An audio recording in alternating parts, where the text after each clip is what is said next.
He thought I wouldn't hear it. The words came like a drift of ash in the air, soft. Easy, careless. From the other side of the hallway, through laughter and the clink of glasses, I heard him, think she'll cry. Nate's voice, half drowned in red wine and mockery. My hands froze around the tray of drinks I was carrying. From the archway of the kitchen, I could see the table where Brandon sat, my husband of 8 years, legs stretched, wine glass in hand, wearing the sweater I bought him last Christmas. He didn't even glance my way. She'll cry, Nate said again, louder this time, with the smug delight of a man making bets on a wounded bird. Women always do. Brandon chuckled. That quiet, arrogant chuckle he always saved for cruelty, disguised as banter. She'll crumble, he replied. It'll be quick.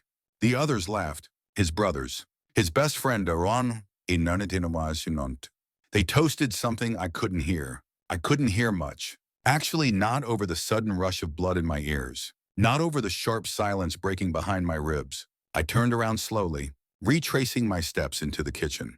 The tray was shaking now, my hands barely holding it steady. I set it down with surgical precision on the marble counter, one glass at a time, like I had done 1,000 times before. He was going to serve me divorce papers. That was the Christmas surprise, in front of everyone, like a show. Like a joke. I leaned against the counter, hands flat on the stone. En solid discussion being so. Grounding. This wasn't the moment I broke. This was the moment I woke up. The living room was full of laughter, lights, and people who thought I was still asleep in my own life. They were wrong. I had been awake for months. I just hadn't shown it yet.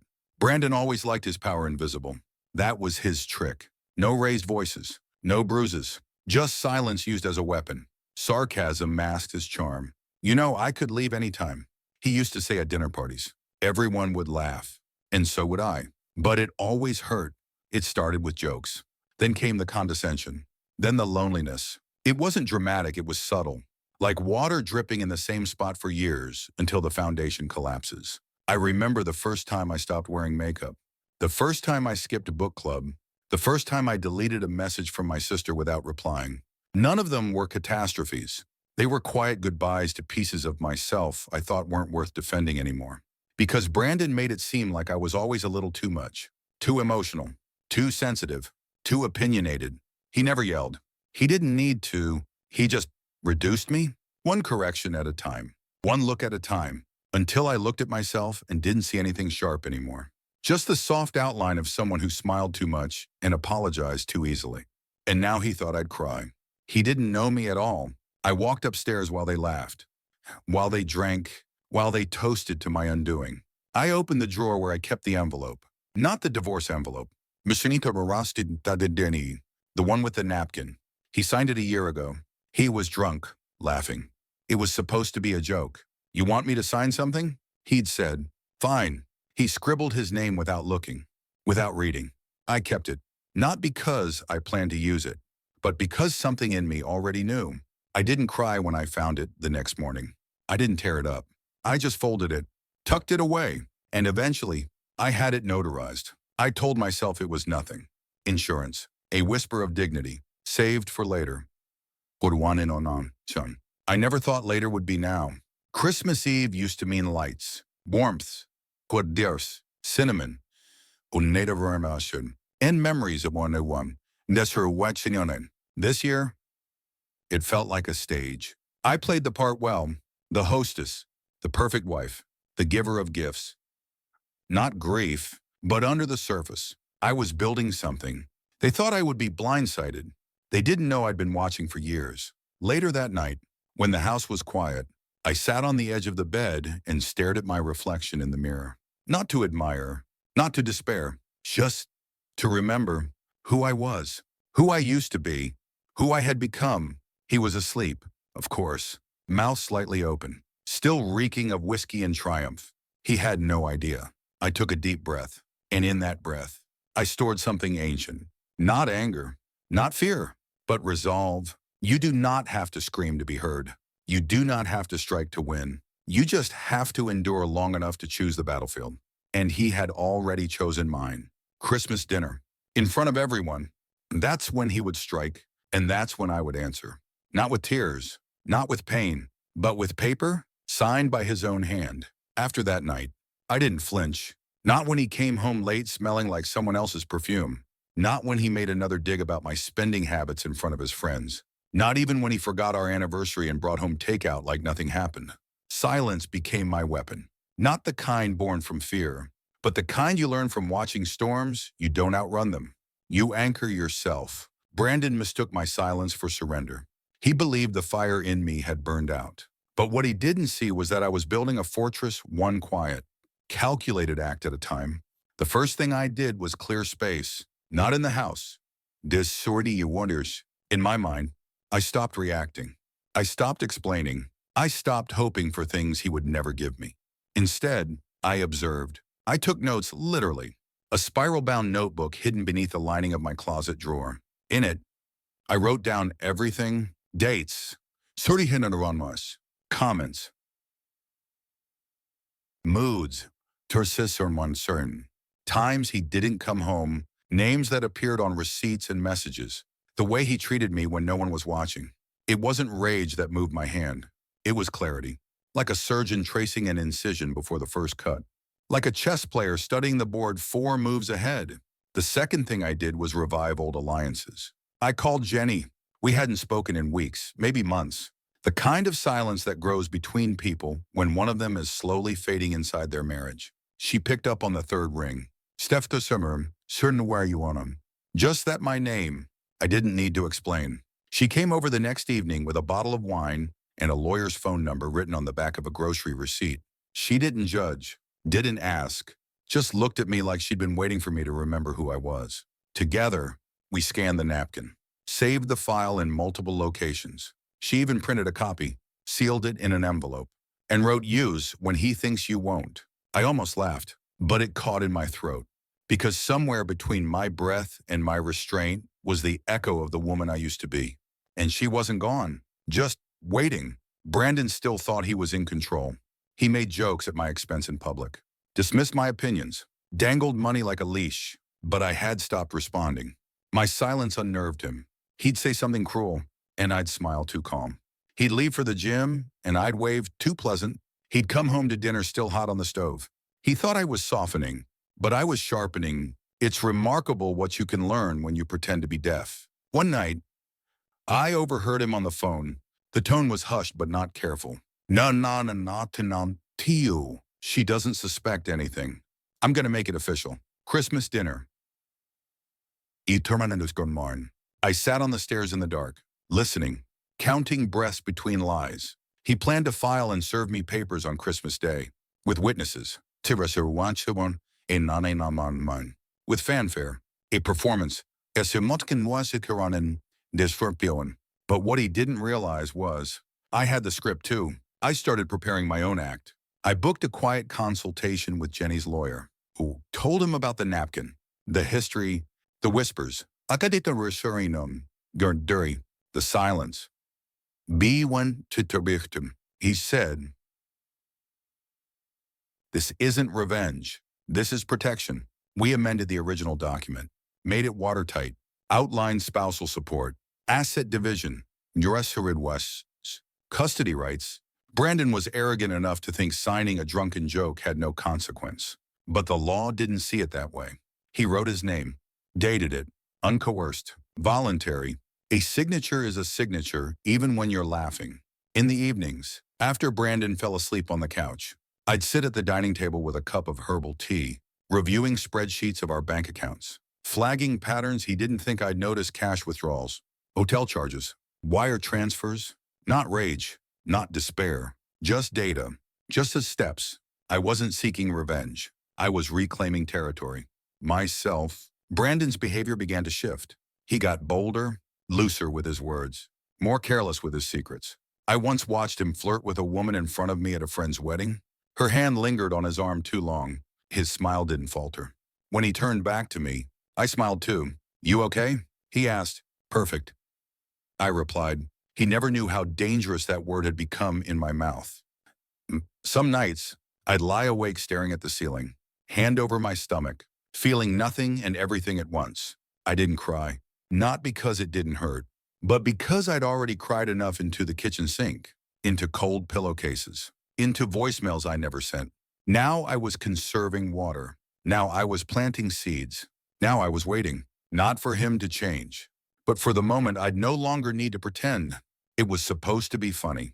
He was halfway through a bottle of Glenfiddich, feet on the coffee table, a smug grin playing at the corners of his mouth. "Come on, sonoporium," he said, swirling his glass. "If you're so scared I'll leave you rich and famous one day. Let's put it in writing." I didn't laugh. I didn't roll my eyes. I just handed him a pen. "Go ahead," I said calmly. "Let's make it official." Just in case, he raised his eyebrows, amused, maybe even impressed that I dared to call his bluff. "Look at you," he chuckled, scribbling his name across the corner of a napkin. "All grown up and lawyered up. Gonna take my millions." "You don't have millions," I said, half smiling. "Yeah, He tapped the pen against the paper, then slid it across the table toward me. "Nontin. There. You happy now? Prenup signed. One. He didn't read it, didn't remember what we even joked about putting in it. He signed because he thought it meant nothing. I kept that napkin like a sacred relic. Not because I was planning anything, but because somewhere deep inside me, I already knew I might need it. The next morning, while he was still asleep, I ironed the napkin flat, scanned it into 3 separate devices, and saved it in an encrypted folder. I slipped the original into a fireproof envelope and placed it in the back of our filing cabinet behind utility bills and tax documents he never touched. I told myself it was just insurance, the kind you never want to use. But like most people who joke about destruction, Brandon never imagined someone else could take him seriously. Over the next few months, I turned that joke into a document. Jenny helped, Pinum. She had the contacts, the precision, the patience. She didn't blink when I handed her the napkin, just examined it under a desk lamp and said softly, "He gave you the knife. Now we make it sharp." We used his original signature as the foundation, reconstructed the terms he'd casually agreed to his joke about me taking everything if he ever walked away. His insistence that he'd never fight for scraps. He thought it was bravado. I thought it was legally binding. We added clauses, financial parity, division of assets, child custody considerations. Should that ever apply? Proof of voluntary signing. No coercion. Want to be read to one so. No pressure. Everything he said with a laugh. We translated into the language of courts. What he thought was theater, we turned into law. Brandon never asked where I went those days. He was too busy fielding late meetings, gym sessions, and mystery phone calls from unknown. He didn't notice I'd stopped wearing the perfume he liked. Didn't notice I'd started leaving my phone out in plain sight. Didn't even notice when I bought a second lockbox and tucked it behind the linens. I became invisible. And from that invisibility, I built my power. One evening, we were out at dinner with friends. He made another one of his jokes loud enough for the table to laugh. Just soft enough for me to wonder if he meant it. If Steph ever leaves me, I'd probably thank her. Finally get my weekends back. Everyone laughed. So did I. He didn't see the flicker of something ancient in my eyes. Something not broken, not hurt, just done. Later that night, while he dozed off with a documentary playing in the background, I opened my journal and wrote, "He thinks I won't leave because I'm still here. But I'm not here. I'm behind the glass, watching. And when the glass breaks, he won't hear the shatter. He'll just bleed." He had no idea how many copies of that napkin existed now. One in Jenny's safe, one with her lawyer. One with me disguised inside a hollowed-out cookbook I kept in the kitchen. And one emailed to myself, stored with metadata and timestamps, labeled, just in case he forgets he laughed. What makes betrayal so painful isn't the act itself. It's how confidently it's done, how certain the betrayer feels that you are powerless, that you'll stay, that you'll fold, that your silence is submission, not preparation. Brandon thought the prenup was a joke. He didn't know it was the quiet beginning of the end. One night, I dreamed I was drowning. Not in water, in noises. Laughter, clinking glasses. His voice repeating things like, "She'll cry, she'll beg." But in the dream, I didn't scream, I didn't flail, I just sank. And then I opened my eye, and I was still breathing. In the weeks leading up to Christmas, He was strangely cheerful. He started being affectionate again, buying flowers, kissing my cheek in front of others, calling me babe the way he used to before it felt like camouflage. It would have confused me once, but I knew better now. He was softening the landing, trying to ease his own guilt, create a memory he could point to when people asked, "Didn't she see it coming?" He wanted to rewrite the last pages before the chapter closed. He didn't know I had the original draft. Christmas dinner was a week away. He was setting the stage. I was waiting behind the curtain. He rehearsed the smile he'd wear when handing me the envelope. I polished the weapon he signed in jest. He thought I had softened. I could see it in the way he smiled at me like I was his again. His fingers lingered on my waist longer. He'd text in the middle of the day. "Thinking of you." He started coming home earlier, bringing takeout instead of excuses. But none of it was for me. It was for the story he was rewriting in his head. A gentle build-up. Before the demolition, I didn't flinch. He brought home candles once. War Hassan said he thought I'd like them. Lavender and cedarwood, the exact scent I used to love before he claimed it gave him headaches. He had forgotten. That's what struck me most. Not the lies, not the infidelity, not even the betrayal, but how easily he forgot the parts of me he once pretended to love. I played along. I made his coffee exactly the way he liked it too, sweet, too safe. I laughed when he made jokes about our wild old days. I touched his arm when he spoke in public, leaned into the illusion like a dancer in sync with her partner. He didn't know I was mimicking. He thought it was devotion. What it really was strategy. I started recording him. Just the moments that mattered. Moments where he spoke too openly, too carelessly. Moments where he told Nate that Steph wouldn't last 2 weeks without me. Moments where he laughed about the prenup he might have signed, but said, no court would take that seriously. He didn't know I was keeping timestamps. He didn't know I had a folder labeled, "For when they ask." He gave me so much in those quiet hours. He left receipts in his pockets, ones with hotel names and charges for strawberries and champagne on Valentine's Day. He left his phone open on the kitchen counter while he showered forgotten group chats, flirty exchanges with unnamed contacts. I never yelled, never cried, never questioned. What are you so minutes? I just scanned. Sashurovitcho. Labeled one novel word one entered. It was all evidence now. He was building my case for me with every careless step. I became quieter at dinner, more agreeable, more sudden, soft. Brandon relaxed into my silence like it was a warm bath. He thought I was returning to him. He didn't know I was just stepping back far enough to see the whole picture. One night, we sat by the fireplace. He reached for my hand and said, "You've really been amazing lately." You know. I smiled. He stared at the flames like he saw his future in them. "Maybe we should do something special for Christmas this year," he added. "Make it memorable." I almost laughed. "Oh, Sid Dibber," I said softly. "It will be." The next morning, I woke up early, made pancakes, folded laundry, checked our shared calendar. He had blocked off Christmas Day with the label. Family dinner, sorta would make you sorta wine. So neat, so routine, so predictable. Just like he thought I was. In the days leading up to it, he became lighter. Like a man who had already won. He planned his blow with the precision of a stage magician, something dramatic, unforgettable. He even started dropping hints to friends about big changes coming. He was rehearsing his victory lap. But I was the one backstage with the script he forgot existed. I saw Nate at the grocery store 2 days before Christmas. He raised his beer to me in greeting. "Brandon's a lucky man," he said. "You're glowing." I smiled. "It's the season." He laughed like the joke was on me. It wasn't. At home, I pulled out the final version of the document. Clean was porn. Precise, undeniable. Wifford for Warpin. Everything Brandon had ever joked about now written into permanence. Jenny had helped me revise it one last time. She added language even a seasoned lawyer couldn't untangle. Voluntary signature, witness corroboration, clauses activated upon separation, evidence of behavior patterns over time. It was surgical. He wouldn't bleed from it immediately. But when it cut, it would be deep and permanent. I slipped the documents into a gift box, wrapped it in gold foil, tied it with a satin ribbon, added a tag, for B.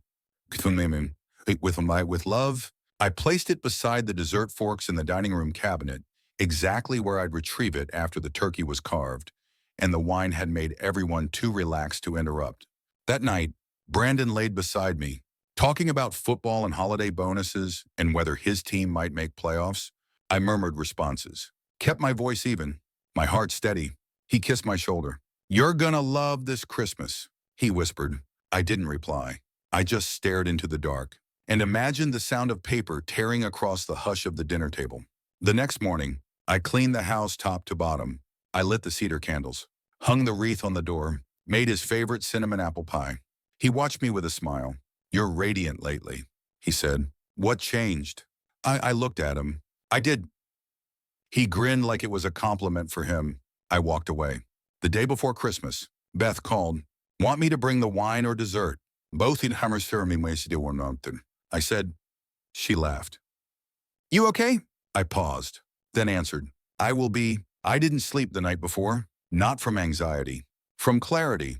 There's a stillness that comes the night before battle, not fear. Not adrenaline, but the weight of knowing you've already chosen your line. And all that's left is to walk it. While Brandon slept beside me, I lay awake, eyes open to the ceiling, reviewing everything. Not memories, facts, dates. Some one files, so Nina would we, 20 years, emails, timestamps, receipts or norn, all arranged, cataloged, distributed across digital safes and printed backups. Even if he tried to erase me, I had already written myself back into the world on paper. In law, surety no mine. In truth, I didn't plan this to destroy him. I planned it so I'd survive. And that's the difference between revenge and liberation. By sunrise, I was up and preparing the house. I polished the silverware, pressed the napkins, cooked the roast exactly how his father liked it. Everything had to be flawless. Not for show.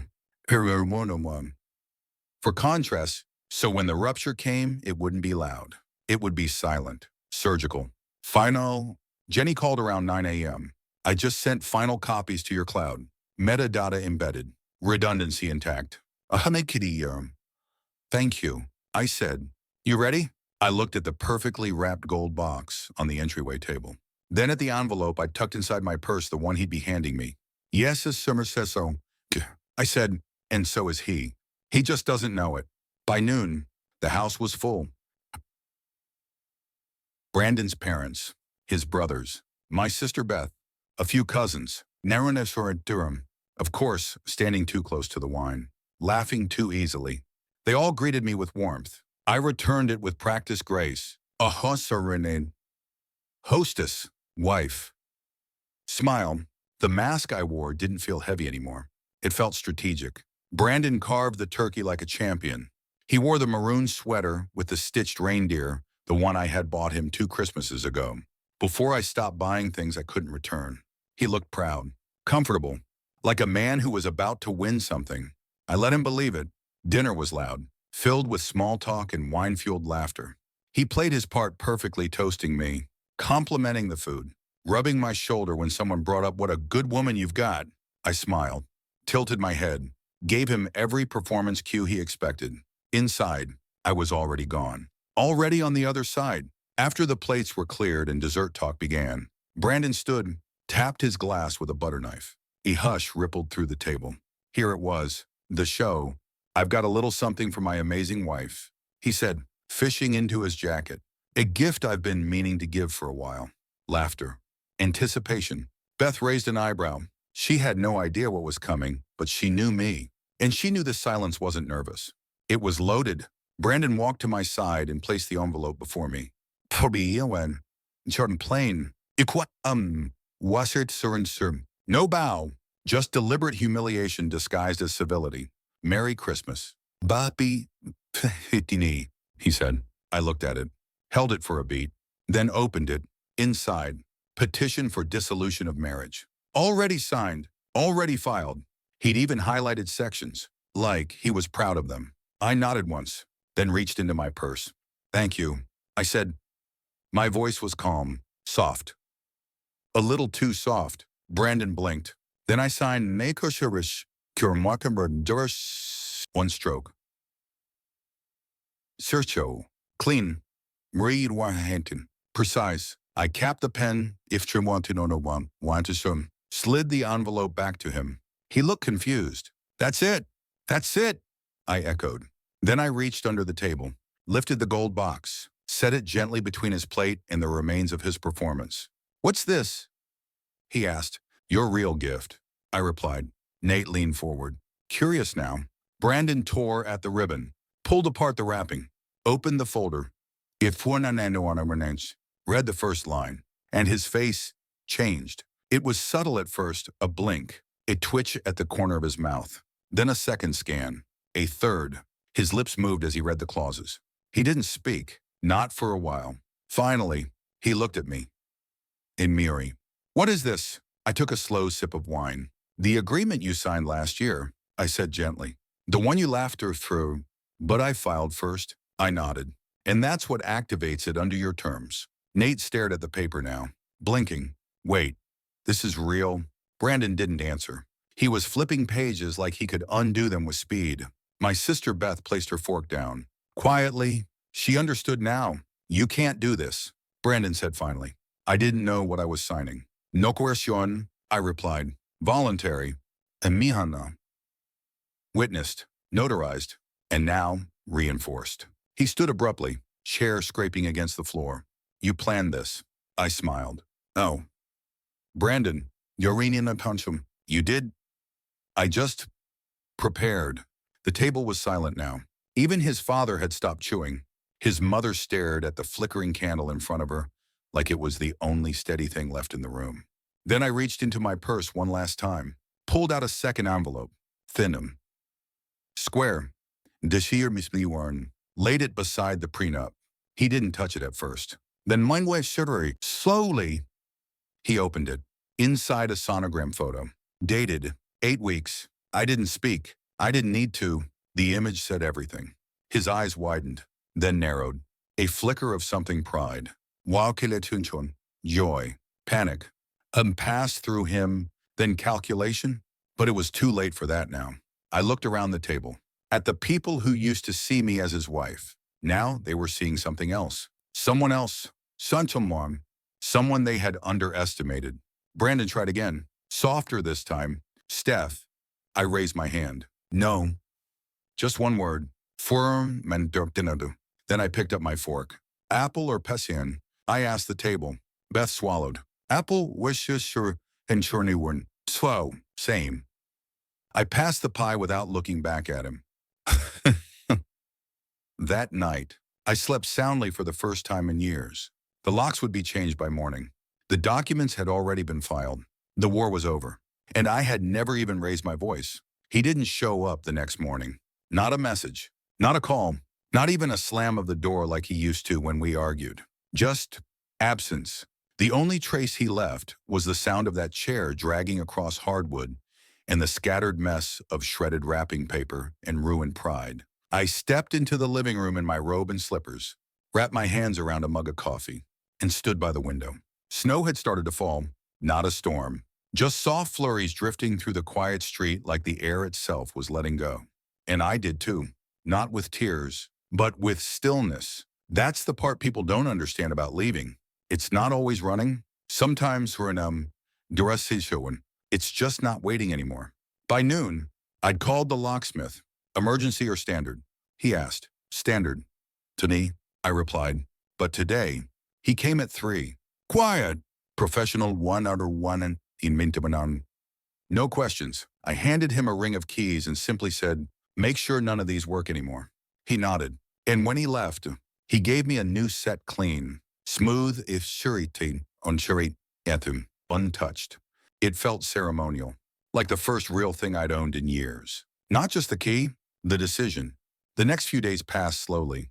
I cleared out the bedroom, donated the clothes he left behind, threw out his cologne, opened all the windows until the room smelled like air and nothing else. I found an old candle I used to love, sandalwood and vanilla, lit it, lit it, and let it burn through the afternoon while I folded laundry. I slept in the middle of the bed. I started humming again. Jenny called the next evening. Her voice crackled through the phone, giddy and vindicated. "You won't believe this," she said. "His lawyer called this morning." I didn't say anything. He panicked, said Brandon never remembered signing anything, accused me of coercion. I could hear her smirking through the line. But guess what? What can anyone want? We had audio of him joking about it at his own birthday party, and metadata proving it was scanned the morning after. I closed my eyes, let the silence stretch. "You good?" she asked. "I'm peaceful." "That's a new one." "It is." Beth came over that night with a casserole and a bottle of red. We didn't talk about him. We talked about paint colors and whether I'd keep the house. And if I wanted a girl or a boy. Her eyes glanced toward the nursery I had just started clearing out. "You'll make a good mom," she said. I smiled. "I'm already practicing." "How?" "By choosing peace, even when I have every reason to rage." The fallout came in small waves. A few messages from mutual friends, awkward, cautious, neutral, when in. One said, "I'm not taking sides, but I hope you're okay." Another read simply, "I had no idea. I'm sorry." Some people unfollowed. Others stayed silent. But then came the unexpected ones. A co-worker of Brandon's, a woman I'd only met once at a holiday mixer. She messaged me, "He used to joke about breaking you like it was a badge of honor. I always wondered if you knew. I see now, you did, and you handled it with more dignity than he ever deserved." No signature, no follow-up, just that. I sat with it for a long time. One day, a bouquet of peonies arrived. No card, just a ribbon and a note. About time. I knew who it was from. Claire, his assistant, the one who once saw me crying in the parking lot and said nothing. Just passed me a tissue and walked away. She had seen it all, heard more than I'd ever know. And in the end, she'd sent me flowers. Brandon's name was quietly removed from his company's newsletter. No public scandal. No fall from grace. Just absence. He stopped showing up to meetings. Rumor had it he missed deadlines. Started lashing out. People noticed him. I didn't need to say a word. His undoing spoke louder than I ever could. I started buying lavender soap again. I painted the nursery soft sage green, the color he once called pointless. I hung string lights above the crib and placed a second-hand giraffe in the corner. I didn't decorate for him. I did it for me, for the child growing inside me, for the life I was building on ground I had cleared with my own hands. One afternoon, I caught myself humming while folding onesies. I paused, smiled. It wasn't joy exactly. It was relief. The kind that comes not from winning, but from not losing yourself. I ran into Brandon 2 weeks later, outside a bank. He didn't see me at first, too busy arguing into his phone. Face tight with frustration, he looked smaller somehow. Not physically, just diminished. He glanced up, saw me, froze. I held his gaze for a beat. Then I walked past him like he was a stranger I didn't know anything to. Because I didn't, not anymore. That night, Jenny sent me a screenshot from her inbox. Subject line, Ray. Confirmed. Legally binding. Brandon's attorney had signed off. Finalized Hornewan. Reno 148 Done. Is fair to turn on. I replied with a single thumbs-up emoji. Then I made tea, sat in the sunroom, watched the wind move through the curtains, and felt more like myself than I had in years. He thought the prenup was a trap. He thought the pregnancy was a coincidence. He thought silence meant surrender. He was wrong. My silence was strategy. My smile was a mirror. And the knife he handed me, I never had to use it. He used it on himself the day he underestimated the woman who never raised her voice. Never slammed a door. Never begged to be seen. She just walked out of the fire, carrying everything that still mattered. The first time I felt her kick, I was slicing peaches for a pie. It was a quiet afternoon. Nina Simone played softly on the record player. The sun was bleeding in through the windows, turning the counters gold. And then a flutter, a pulse. The Ranifon, I froze. One hand still on the cutting board, the other instinctively flying to my belly. Another kick. I didn't cry. I smiled. The kind of smile that only belongs to people who have walked through fire and made it out not unburned, but intact. She was alive, and so was I. I wrote in my journal that night for the first time in weeks. Just one line. This child will never mistake fear for love. I underlined it twice. In the months that followed, my world got smaller but warmer. I stopped checking for his name in the mailbox. Stopped wondering if he'd show up demanding closure. He didn't Sarna. Brandon. The man who once occupied every inch of my mind had become a footnote. His power didn't end with a bang. It withered. like something left out in the cold too long. It turns out, some men aren't destroyed. They simply become irrelevant. Elena, my cousin, moved in during my second trimester. She came with 2 duffel bags and a tray of homemade lavender muffins. "I'm not letting you do this alone," she said, hugging me at the door. "And someone has to stop you from painting the nursery beige." She filled the house with laughter and noise and opinions about stroller brands. At night, we'd watch cooking shows and argue about names. She never asked about him. She didn't need to. She saw it in the way I moved lighter. Freer, one Sardum. Jenny came by every Sunday with groceries and legal updates I no longer needed. We'd sip tea and talk about books, about baby names, about anything but the war we had once planned so carefully. Because the war was over, and I had won without swinging a sword. The nursery bloomed, soft yellow walls, a second-hand crib repainted with care, tiny clothes folded in drawers like secrets waiting to be told. One day, I found a small pair of baby shoes in a donation box and cried, not because I was sad, because I was ready. A few weeks before my due date, I found our old wedding album. I sat cross-legged on the living room floor, flipping through each glossy page. The smiles of maturing design, the vows, the lace, the lies. I didn't tear them up, didn't burn them. I placed each one into a labeled envelope. To release, to one. Then I drove to a donation center, handed them over like expired groceries. No drama, no note. Dear sir, just peace. Christmas came again. But this time, the house was mine. The tree was smaller, the table more modest. But the warmth filled every inch. Beth brought her toddler. Elena baked something disastrous. Jenny showed up with a date, her first in a year. We laughed. We spilled wine. We told stories that had nothing to do with the past. And next to the fireplace, in a new high chair, sat my daughter. Tiny fingers, curious eyes. Her laugh a sound I didn't know I needed. She had his eyes. Maybe, but her spirit. Meanie, discernum, every inch. After dinner, I curled up on the couch, her breath rising and falling against my chest. Everyone else had gone out for a walk or retreated to the kitchen for seconds. But I stayed, cradling the quiet. Not just hers, mine. He once said, "You'd be nothing without me." That line used to echo in my head like a curse. Now, whenever, it was nothing more than static. I kissed my daughter's forehead and whispered, "Turns out, I'm everything without you." This is not a story of vengeance. It is a story of awakening, of a woman who was quietly dismantled not by fists, but by words, by neglect, by the slow erosion of identity that happens when someone powerful believes you are powerless. But she never screamed. She didn't fight fire with fire. She didn't argue, didn't beg, didn't collapse. She prepared. She listened when they thought she wasn't.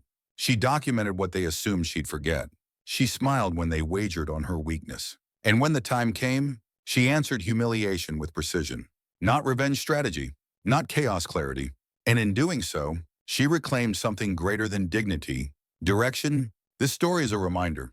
You don't need to break plates or scream into the void to reclaim yourself. Sometimes, power is in watching, in waiting, in choosing the right moment to leave the door open and walk through it alone. To anyone who has felt unheard, unseen, or underestimated, let this be proof.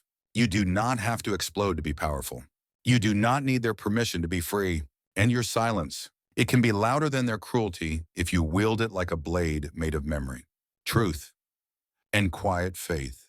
So light your candle, lock your door, and rebuild. They'll never see it coming.